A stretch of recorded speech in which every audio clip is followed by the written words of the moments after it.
نبوت اور رسالت اور افضلیت ہی نہیں، ختم نبوت پہ ایمان لانا ضروری ہے۔ سورۃ المائدہ میں اللہ نے تکمیل دین کا اعلان فرمایا، الیوم اکملت لکم دینکم واتممت علیکم نعمتی ورضیت لکم الاسلام دینا۔ دین کامل و مکمل بلکہ اکمل ہے۔ حضور کے بعد کسی بھی قسم کی نبوت کے تصور کو قبول کرنا یہ اسلام کی کاملیت کو چیلنج ہے۔ یہ دین اسلام میں ترمیم کی گنجائش پیدا کرنا ہے۔ اس لیے حضور کی نبوت کے ساتھ آپ کی ختم نبوت کو ماننا ضروری ہے۔ آئیے تیسری بات کی جانب، ختم نبوت پر ایمان لانے کے بعد عملاً ختم نبوت کے تحفظ کی جد و جہد میں شمولیت کیوں ضروری ہے؟ اس کی بہت ساری وجوہات ہیں، چند ایک آپ کی توجہ کی نظر کرتا ہوں۔ سب سے پہلی وجہ یہ ہے اسلام کی عالمگیریت، اسلام کی مقبولیت، اسلام کی آفاقی حیثیت اس بات کے متقاضی ہے کہ حضور کی ختم نبوت کے تحفظ کی جد و جہد میں عملاً شمولیت اختیار کی جائے۔ اسلام عالمگیر مذہب ہے، آفاقی دین ہے۔ جب بھی کسی نے دعوی نبوت کیا اس کی عالمگیریت، مقبولیت اور آفاقی حیثیت کو مشکوک بنانے کے لیے کیا۔ مسلمہ کذاب سے لے کر مرزا غلام احمد قادیانی تک تمام مدعیان نبوت کی غرض واحد تھی۔ اگر وہ اسلام کی عالمگیریت، مقبولیت اور آفاقی حیثیت کو دعوی نبوت سے مشکوک بنانا چاہتے تھے تو نبی کی امت تحفظ کر کے مضبوط بنانا چاہتا۔ عقیدہ ختم نبوت، عقیدہ ختم نبوت، تعددار ختم نبوت۔ دوسری وجہ کیا ہے؟ فقط ایمان لانے پر اکتفا نہیں کرنا چاہیے، عملاً ختم نبوت کے تحفظ کی جد و جہد میں شامل ہونا چاہیے۔ دوسری وجہ کیا ہے؟ دوسری وجہ یہ ہے دین کی بقا قرآن و سنت سے ہے، امت کی وحدت کی بقا ختم نبوت سے ہے۔ ختم نبوت نقطہ اتحاد ہے، ختم نبوت مرکز اتفاق ہے۔ اللہ کے نبی کی ختم نبوت نے اس امت کو جب بھی پکارا یہ اپنی نسل کی شناختوں کو پس پشت ڈال کے، اپنی مکتبی پہچان کو پس پشت ڈال کے فقط نبی کے امتی کی حیثیت سے میدان عمل میں نظر آئے۔ دیوبندی دیوبندی کی حیثیت سے نہیں، بریلوی بریلوی کی حیثیت سے نہیں، غیر مقلد کی حیثیت سے نہیں۔ 1953 کی تحریک ختم نبوت دیکھیے، سب حضور کے امتی بن کر میدان عمل میں تھے۔ آج تک ختم نبوت کی 4 بڑی تحریکیں چلی ہیں۔ سب سے پہلی تحریک 1953 کی تحریک ختم نبوت ہے، جس کی قیادت امیر شریعت سید عطا اللہ شاہ صاحب بخاری رحمہ اللہ نے کی۔ کون امیر شریعت؟ آج دنیا خطیبوں کی خطابت پہ ناز کرتی ہے۔ بخاری بر صغیر پاک و ہند کے وہ خطیب تھے جس میں خطابت کا فن ناز کیا کرتا تھا۔ کون بخاری؟ جس کی خطابت نے سمندروں کے تلاطم کو توڑا، جس کی خطابت نے ہواؤں کے رخ کو موڑا۔ کون امیر شریعت؟ جب رات کا اندھیرا چھائے گفتگو کا آغاز کرے، دن کا اجالا پھیلنے لگے تو گفتگو کا اختتام کرے۔ امیر شریعت سنا کے نہ تھکے، مجمع سن کے نہ تھکے۔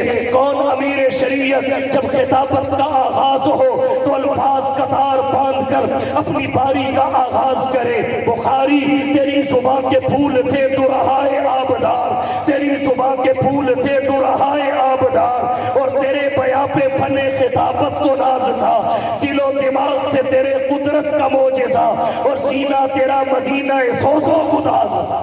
مولانا عطا اللہ شاہ بخاری، مولانا شاہ نواز فاروقی۔ کسی نے کہا کانوں میں گونجتے ہیں بخاری کے زمزمے، کانوں میں گونجتے ہیں بخاری کے زمزمے، بلبل چہک رہا ہے ریاض رسول میں۔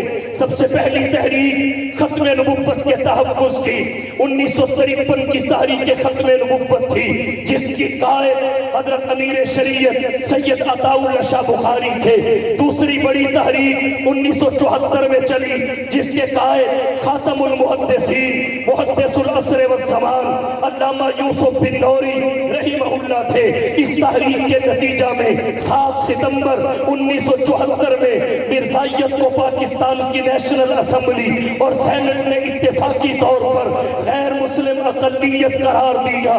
تیسری بڑی تحریک 1984 کی تحریک ختم نبوت تھی جو خواجہ خواجگان حضرت خواجہ خان محمد رحمت اللہ علیہ کی قیادت میں چلی، جس کے نتیجہ میں جنرل ضیاء الحق کے دور میں امتناع قادیانیت آرڈیننس منظور ہوا. اور چوتھی بڑی تحریک ختم نبوت کے تحفظ کی وہ 2024 میں چلی جب مبارک ثانی کیس میں چیف جسٹس اور ججوں کے بینچ نے متنازع فیصلہ کیا. ایک بار پھر امیر مرکزیہ خواجہ خواجگان شیخ المشائخ حضرت پیر ناصر الدین خان صاحب خاکوانی دامت برکاتہم العالیہ کی سرپرستی میں قائد جمعیت مولانا فضل الرحمان شیخ الاسلام حضرت مفتی محمد تقی دامت برکاتہم العالیہ کی سرپرستی میں امت اپنے مسلک کی شناختوں کو پس پشت ڈال کے میدان عمل میں آئی اور مجبور کر دیا. حالات ایسے پیدا کر دیے کہ فیصلہ واپس لینا پڑا اور فیصلہ ویسے آیا جیسے آنا چاہیے تھا. تو ختم نبوت وہ نقطہ اتحاد ہے، وہ مرکز اتفاق ہے جس نے ایک بار نہیں متعدد بار امت کو ایک پیج پہ اکٹھا کیا ہے.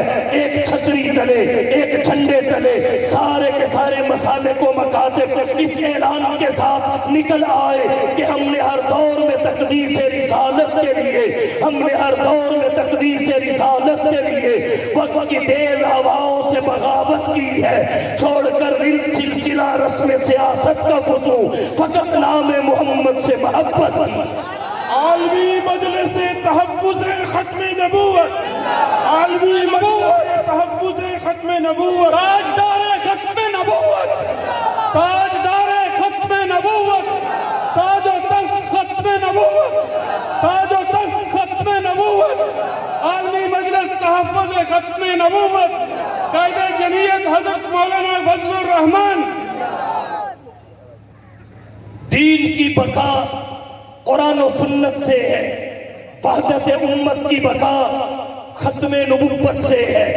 اس لیے ختم نبوت کے تحفظ کی جد و جہد میں عملاً شمولیت ضروری ہے. اور ایک وجہ اور ذکر کرنا چاہوں گا، بہت سارے دوست اور ساتھیوں نے تقاضا کیا کہ ہم سیرت سننے کے لیے آئے ہیں، اس لیے حضور کی سیرت پہ بھی گفتگو کی جائے.